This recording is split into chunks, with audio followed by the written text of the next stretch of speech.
India रंगीन संस्कृति, अमीर इतिहास और अपार संभावनाओं का देश, लेकिन सदियों तक यह ब्रिटिश राज की भारी बेड़ियों में जकड़ा रहा।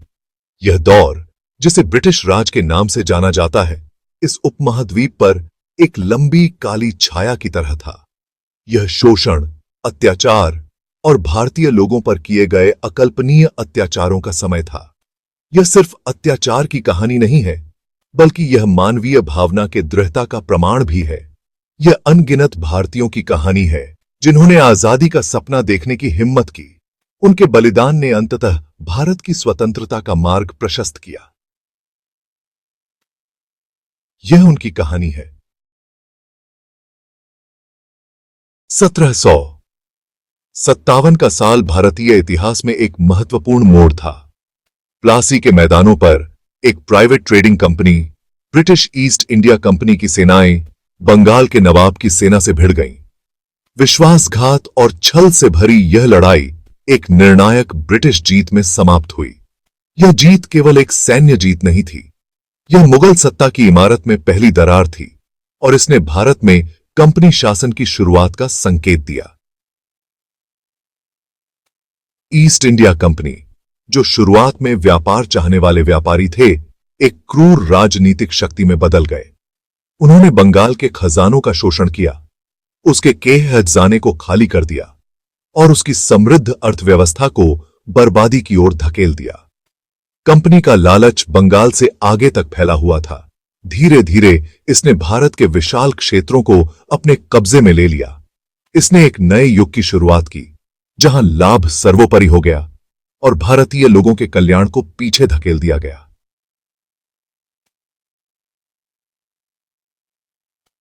भारतीय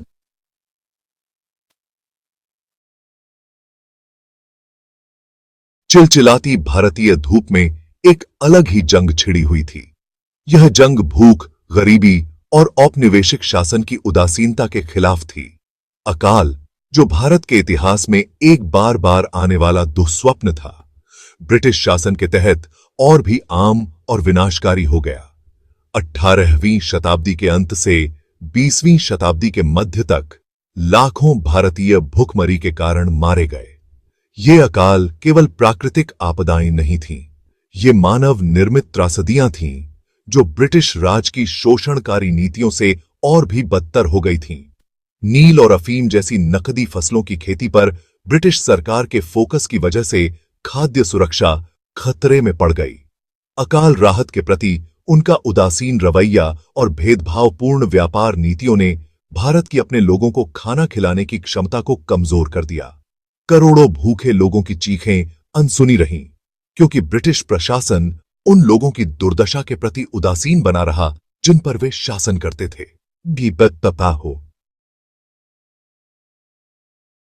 1857 में ब्रिटिश शासन के खिलाफ एक अभूतपूर्व विद्रोह देखा गया। भारतीय विद्रोह, जो जानवरों की चर्बी से सने विवादास्पद एनफील्ड राइफल कारतूसों से शुरू हुआ था, जल्द ही पूरे उत्तर और मध्य भारत में जंगल की आग की तरह फैल गया। कंपनी की सेना में सिपाही, असंतुष्ट किसान, कारीगर और स्थानीय शासक ब्रिटिश साम्राज्य की ताकत को चुनौती देने के लिए हथियार उठाकर खड़े हो गए। विद्रोह ने भारत में ब्रिटिश सत्ता की नींव हिला दी।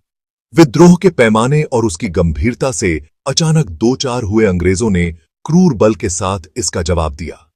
गांवों को जला दिया गया, निहत्थे नागरिकों का नरसंहार किया गया और विद्रोही नेताओं को अभूतपूर्व क्रूरता के साथ मार डाला गया।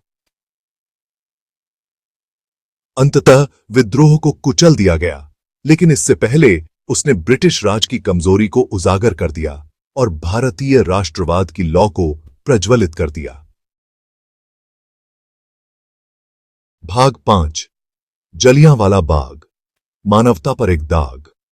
13 अप्रैल 1919 इतिहास के पन्नों में दर्ज रहेगा। उस दिन अमृतसर में हजारों निहत्थे भारतीय जमा हुए थे। ब्रिगेडियर जनरल डायर ने बिना चेतावनी के गोलियां चलाने का आदेश दिया। 10 मिनट तक सैनिकों ने गोलियों की बारिश की। पुरुषों, महिलाओं और बच्चों को गोली मार दी गई। मरने वालों की संख्या 379 बताई गई। यह एक निर्मम नरसंहार था जिसने ब्रिटिश शासन की असली प्रकृति को उजागर किया। भाग 6। चंपारण और खेड़ा। खेतों में प्रतिरोध के बीच।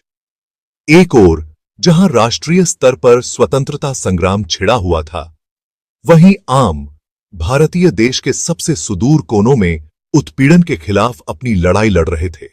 1917 में अहिंसक प्रतिरोध के प्रणेता महात्मा गांधी बिहार के चंपारण पहुंचे।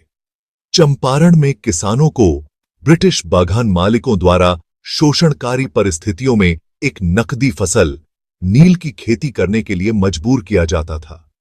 गांधी के आगमन ने चंपारण सत्याग्रह की शुरुआत को चिह्नित किया। गांधी का अहिंसक आंदोलन, जो सविनय अवज्ञा और शांतिपूर्ण विरोध की विशेषता थी, ने ब्रिटिश सरकार को किसानों की मांगों को मानने के लिए मजबूर कर दिया। भारत के स्वतंत्रता संग्राम में चंपारण सत्याग्रह एक महत्वपूर्ण मोड़ था।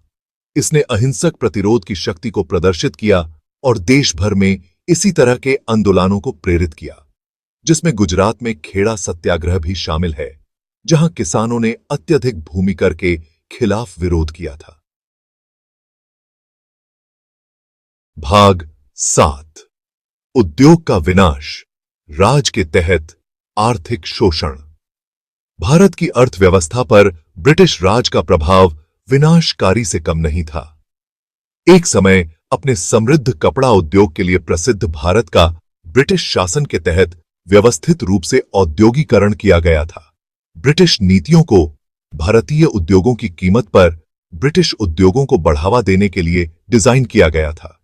भारतीय कारीगरों और बुनकरों पर अत्यधिक कर और भेदभावपूर्ण शुल्क लगाए गए, जबकि ब्रिटिश निर्मित सामानों ने भारतीय बाजार में बाढ़ ला दी।